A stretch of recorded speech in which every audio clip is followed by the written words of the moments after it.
Today on Inspirational People, Inspirational Stories, I am honoured to have Sir Marco Robinson. Marco is an actor, a best-selling author, a TV and film producer, an award-winning entrepreneur, and was knighted in Malaysia for his charity work for the blind. He produced and acted in the film Legacy of Lies and was the creator and the presenter of the TV series Get a House for Free on Channel 4. He has also won the Entrepreneur of the Year award twice and is best-selling author of the book Close the Deal and Suddenly Grow Rich.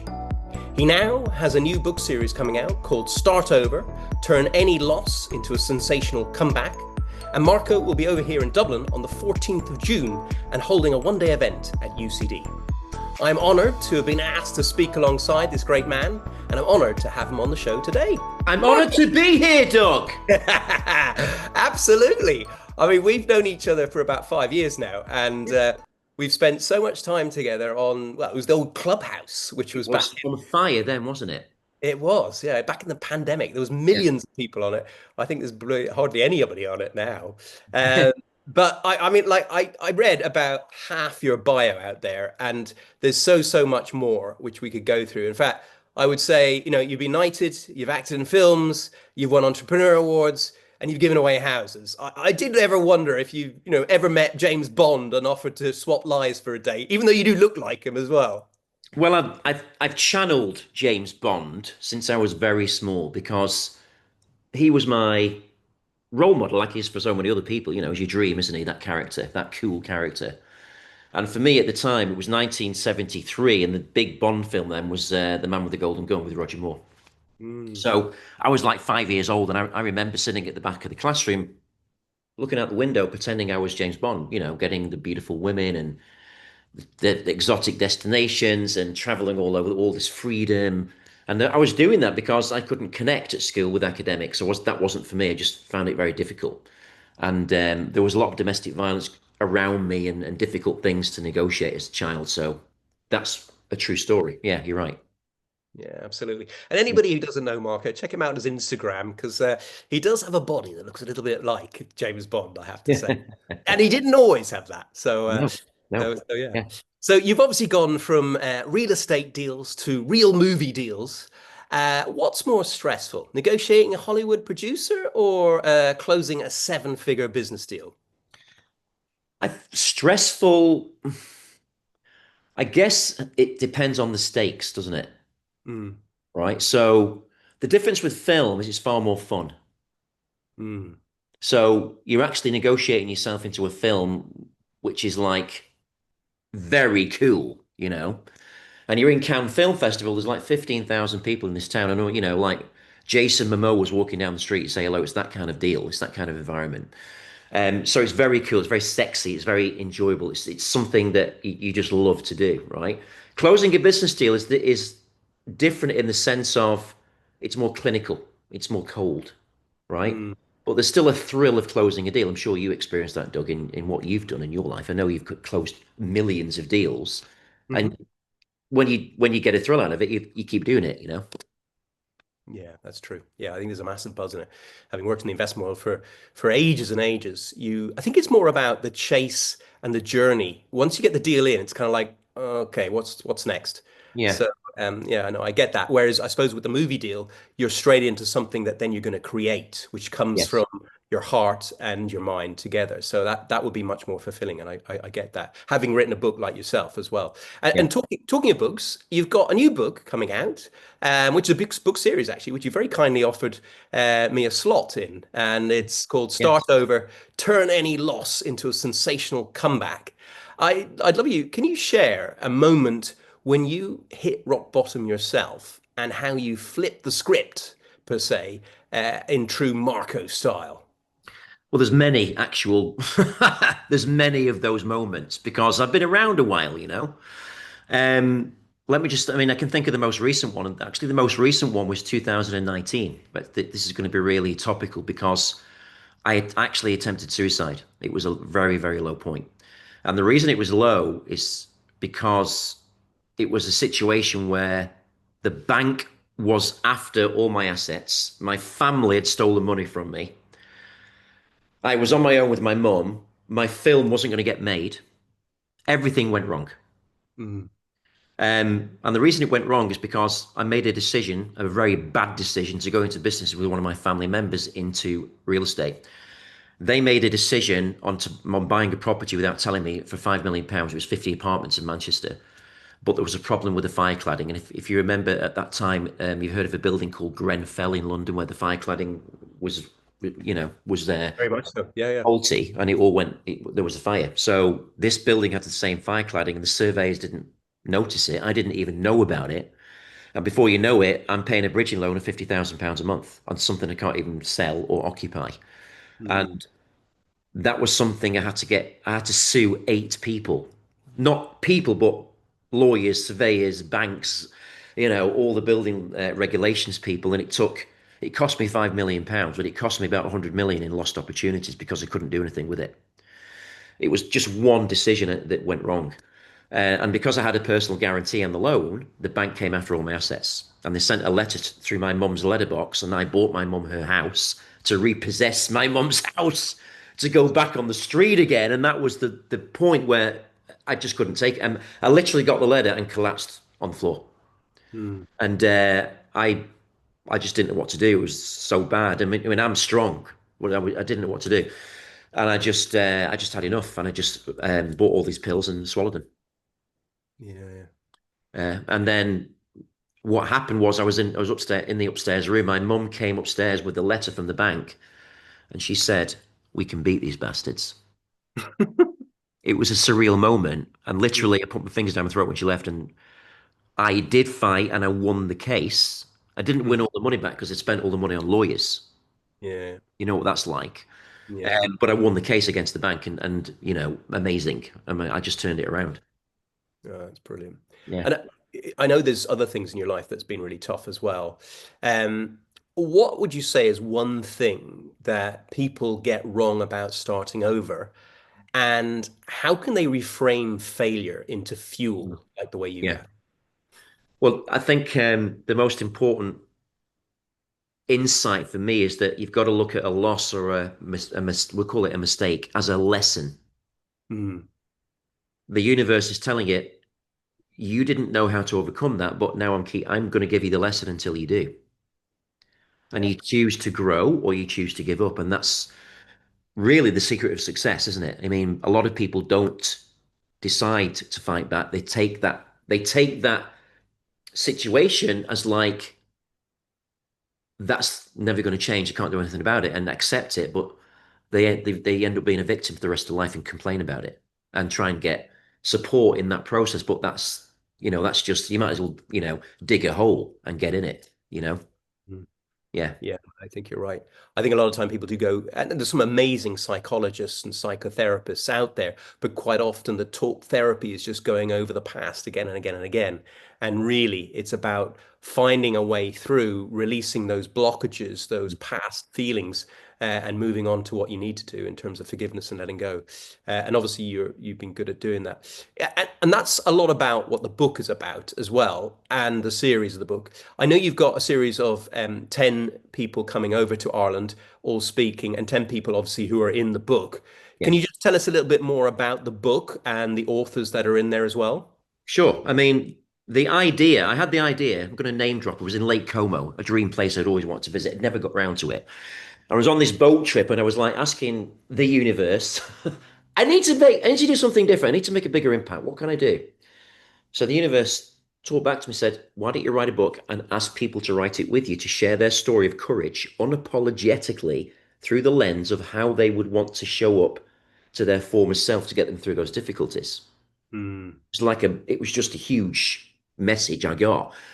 And as soon as I got the message, I reached out to my audience. So listen, I'm writing a book, a co-authoring a book. I don't know what I'm going to call it yet. It wasn't going to be called Start Over then. It was going to be called like Share Your Courage or some stuff like that.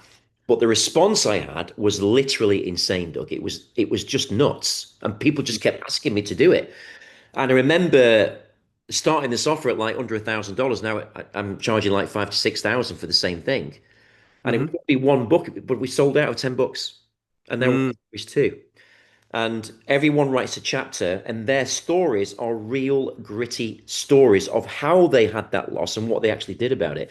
So the stories in there about domestic violence, of child custody battles, of losing everything money-wise, of having cancer and fighting back, people that were paralyzed and found a way to walk again. These are real stories, but also very relatable because they're everyday problems that people suffer with and don't Hmm. know how to navigate. I mean, look, you look at the family courts as a very common problem where, you're getting divorced and there's a custody battle and the child is in the middle of it all. But the Mm. courts take so long and the lawyers charge so much that people sometimes end their lives because they can't get through it. So, Yeah. I mean, the best analogy as a book series is, I guess, Chicken Soup for the Soul, Yep. Yeah. Yeah. and that was a massive success. The Yeah. Yeah. difference is these stories are very gritty and real and very transparent, very authentic. I'm not saying Chicken Soup wasn't, but it's not as soulful. These are more like heroic journeys, you know? Yeah, no, I've read Chicken Soup for the Soul. I've also interviewed Mark Victor Hansen and Jack I know. Canfield. Yeah.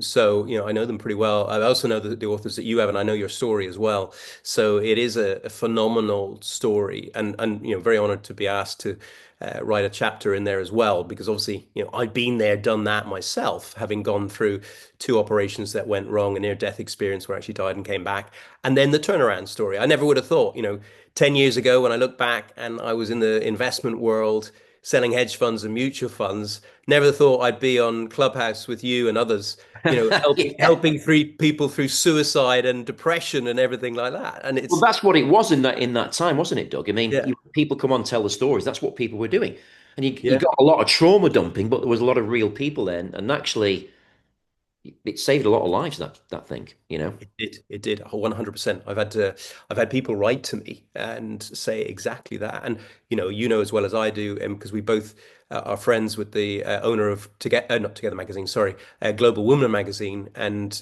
apparently a load of women voted for me for Global Man of the Year award just for doing exactly what you did, in Yeah, terms of yeah. trying to help people. Which is So very well deserved. Yeah, yeah, yeah, which is why, there is so many people out there that need help and need to read books like this so that they can transform their lives through the stories, because it's all about turning that mess into a message and give it meaning to help others. And that's what you're doing, which is absolutely fantastic. So, good on you in terms of that. And in terms of the film industry and your fame in terms of what you've done in the past, you gave away a house on national TV. yeah. What inspired that, and what did it teach you about purpose and people?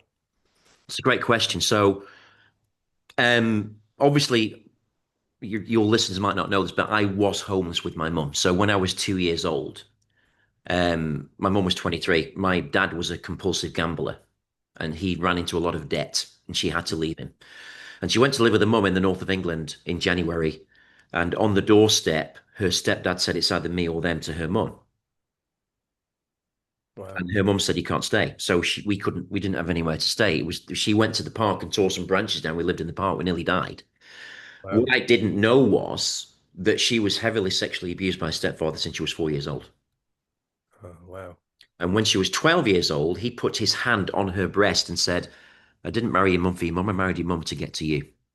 Oh, Jesus. You can imagine how terrified she was going back there because that was in the days of the patriarch, where Yeah, yeah. she told everyone, but no one believed her. They protected their dad, So she actually kept it quiet. She didn't tell me that story until the Channel 4 show was made because the backstory came out. Wow. Genie. And I wrote the Close the Deal book, but I also wrote another book called The Financial Freedom Guarantee about property investing, and that story was in there. Channel 4 found out about it and reached out to me.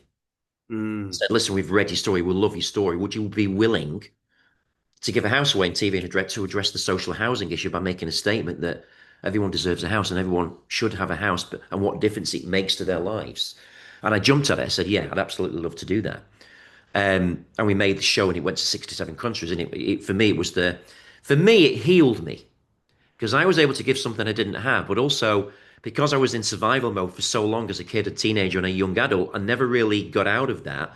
And it was very difficult for me to get in touch with my emotions.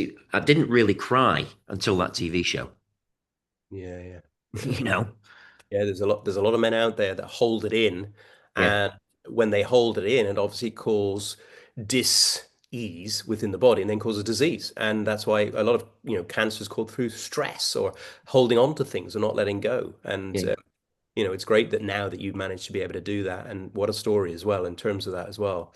And I know then obviously you're over in Cannes at the moment for the film festival, and I've seen you all over the place because of your film Legacy of Lies, which Yeah. is action packed on Netflix. If anybody hasn't seen it, check it out.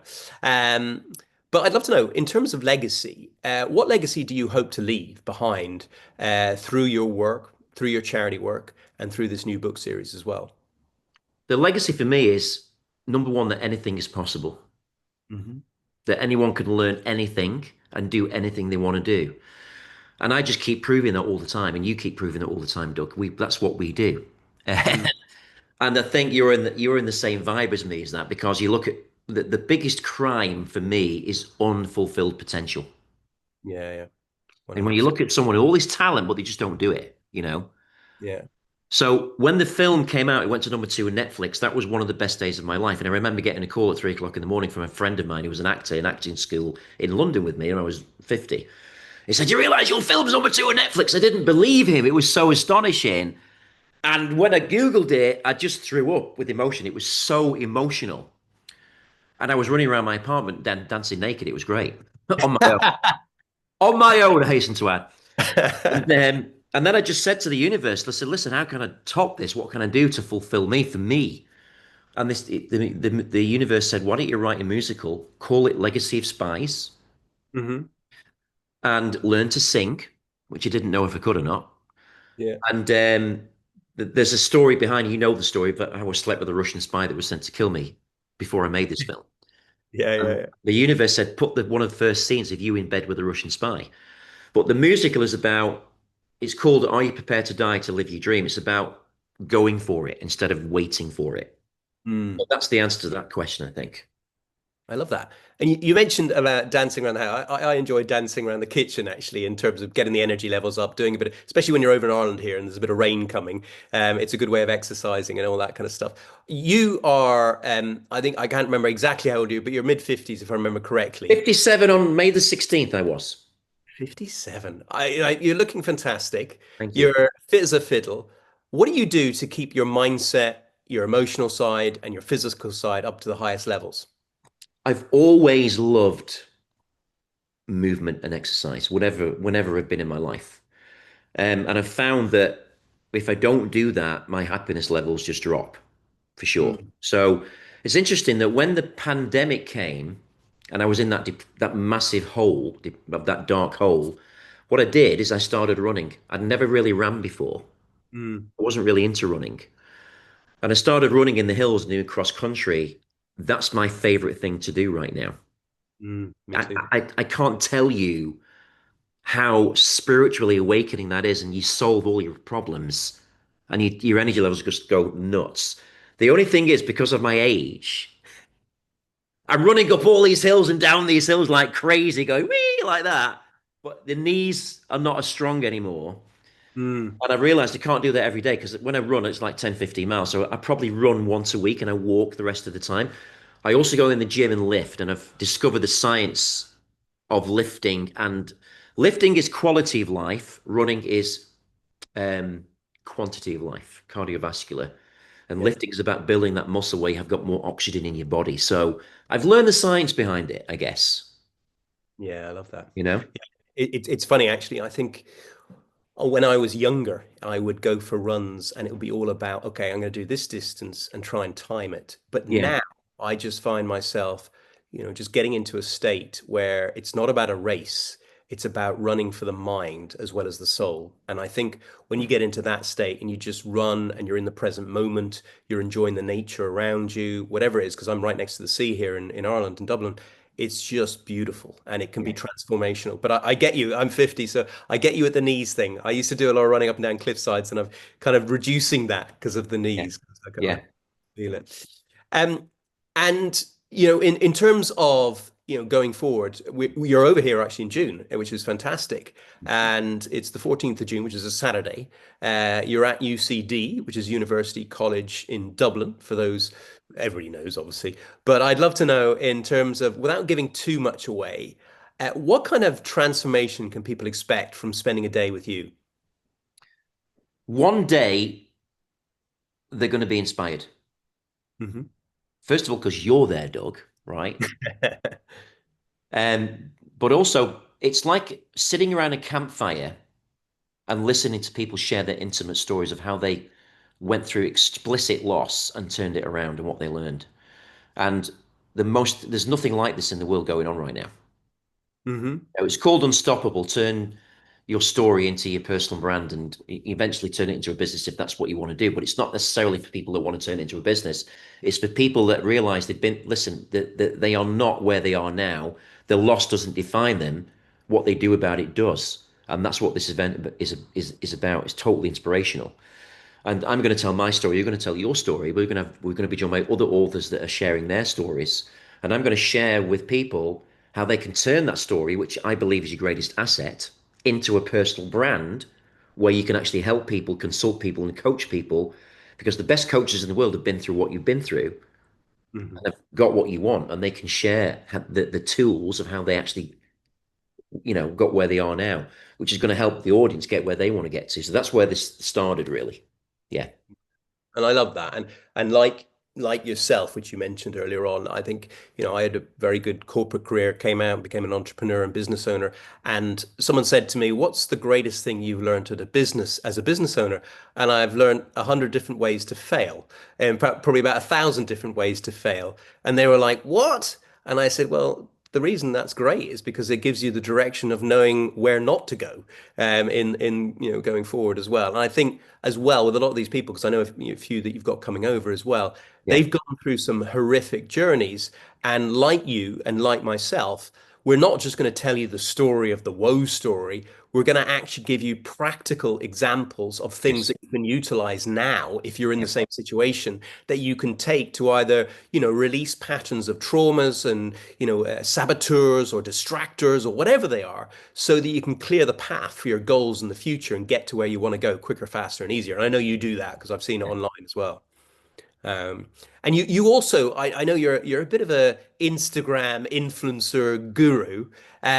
Tell people a little bit what you do in terms of Instagram and helping them in terms of social media and all that kind of stuff as well.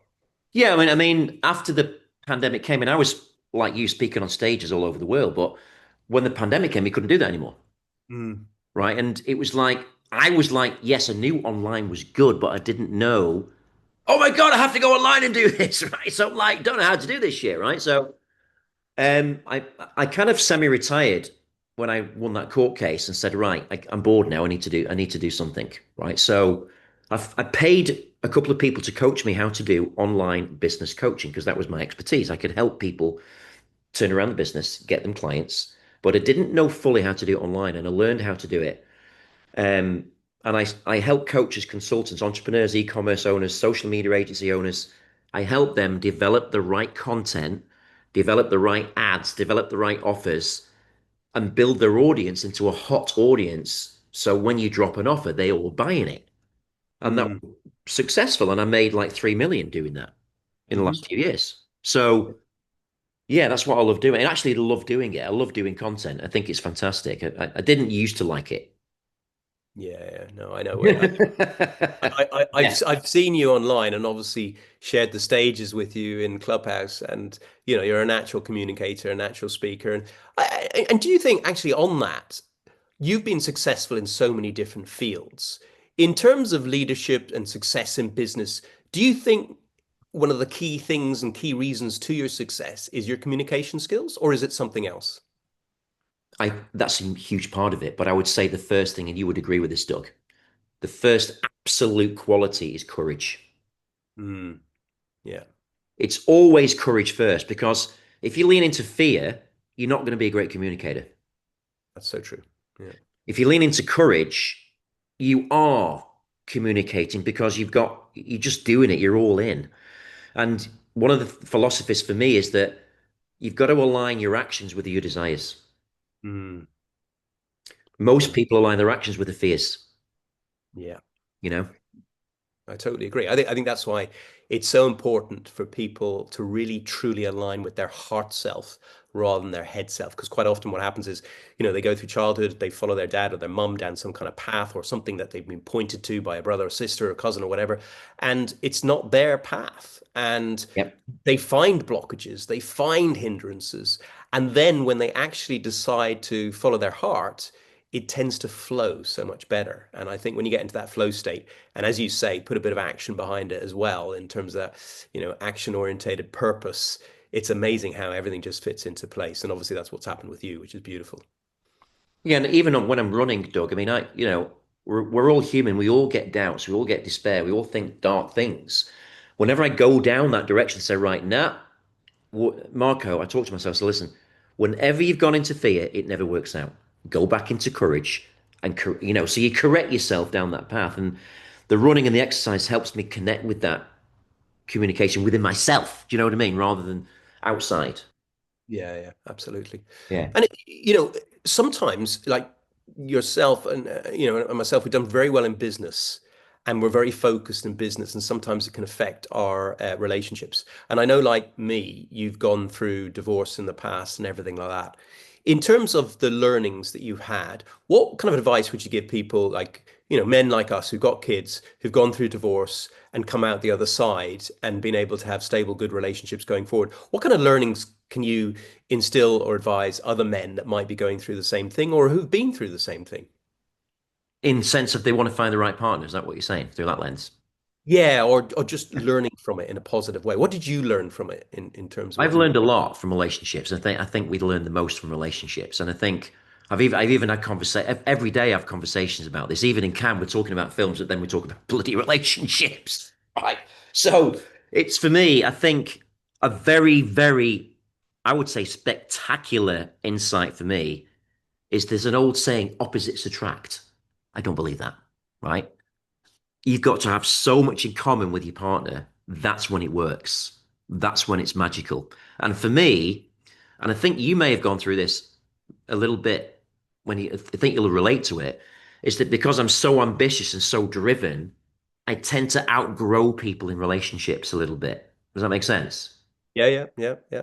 I get So you. they kind of are not there with me, and it causes a fracture, and it's not a relationship anymore. There's no point. So that's what's happening with my relationship. And even though I've looked for people to have that commonality with, it's not so easy to find those people with the same alignment with you.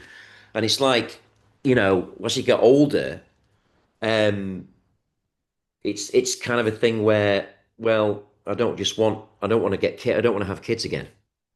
Mm, I've done that, mm. so it's a different thing. So it's listen, I've had amazing relationships, but also I've had very bad relationships.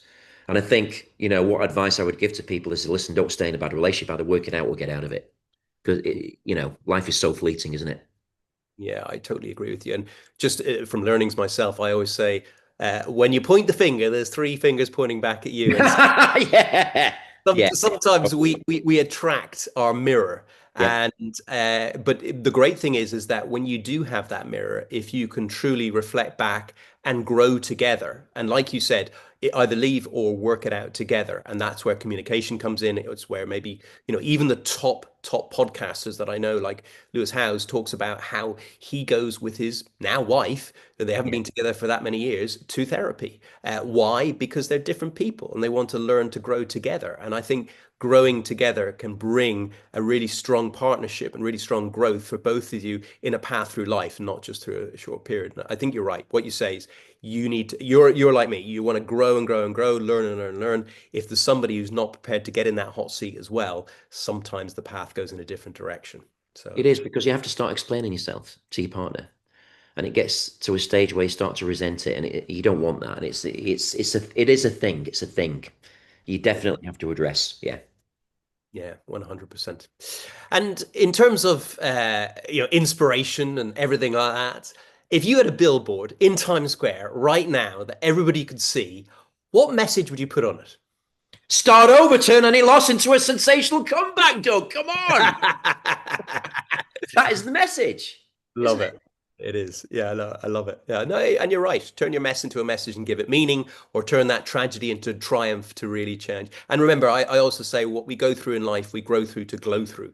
And obviously, that's everything about in terms of the book and everything that we'll be talking about on June 14th in UCD, which is a Saturday. So it should be a great day.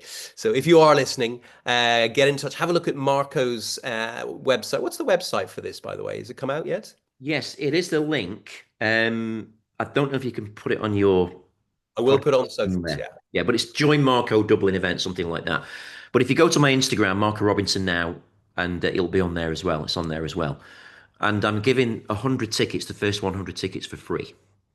Love it. Love it. So Love you it. Love got it. no excuse not to come. Okay, so you've heard that, ladies and gentlemen. If you're listening to this now, get in touch, get a ticket. There'll be some great speakers there. I'm going to be there. We're going to have a great day. It'll be great fun. It'll be interactive. We won't be just talking at you. We'll be talking with you and getting you to do stuff as well. So, Yeah, we're doing like hot seat coaching. You look, me and Doug, we love hot seat coaching. We love taking someone in the moment, give us your question, right? This is what you need to do. It's so freaking inspiring, you know? yeah, it would be good fun. Looking Yeah. forward to it. And in terms of books, obviously, you've written some great books yourself. You've got a great book coming out.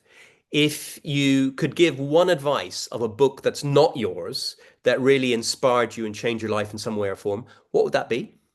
Well, there's several books. I mean, one of the first books I read, which is actually quite an old book. It was written in 1955 by an English magician called Al Koran, right? And the interesting thing about this is he was the first magician to do a trick where he would guess what's in the box, like the secret box. And he would guess who won the horse race, who won the lottery and stuff like that. And he was always right. Um, that book is called Bring Out the Magic in Your Mind. And I read that book when I was 21. It was actually the first book I ever read, front to back. And the reason I read it is because I was in a very bad situation. I was selling timeshare. I was the worst salesperson he'd ever had. I didn't sell anything for 6 weeks.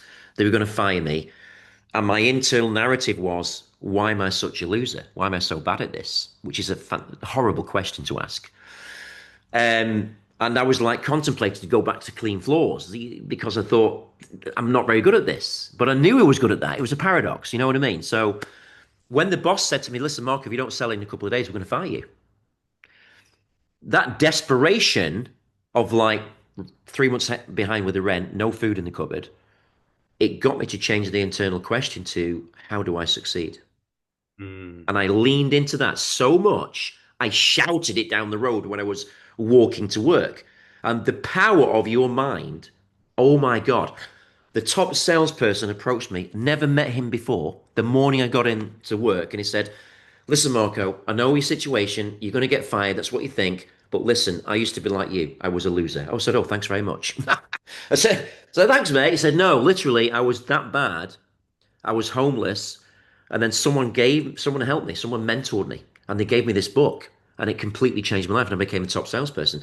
And I want you to read the book that I was given because he said to me, "I'll help you if you help someone else who needs it. Pay it forward." Incredible story. So I went home and read the book 8 times, didn't go to sleep. But like your title of your book, Charge Yourself Up, that's how I felt exactly. It was like electricity it was running through me. I was charged up so much that I didn't care about loss anymore.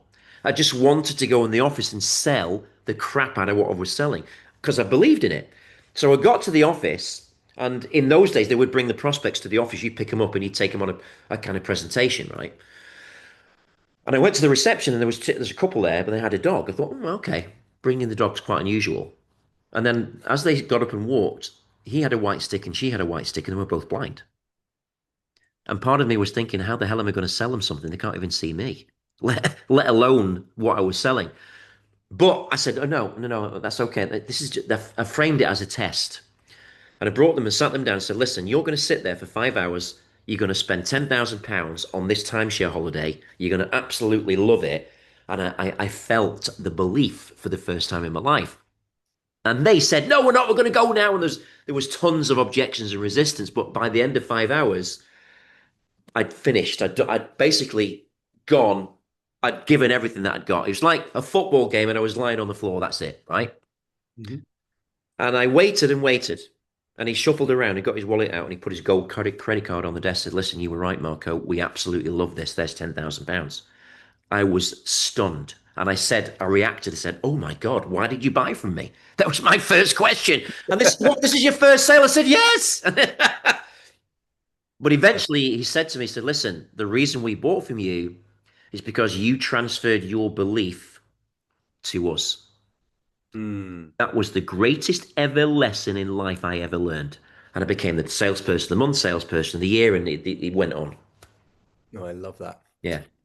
And in terms of similar what you've just said, but something different, if I gave you a stage in front of 10,000 people and we beamed it out on the podcast to 8 billion people around the planet, and you were 95 years of age, and it was like your legacy speech, out of all the things, you can't use anything you've said in this podcast up to now.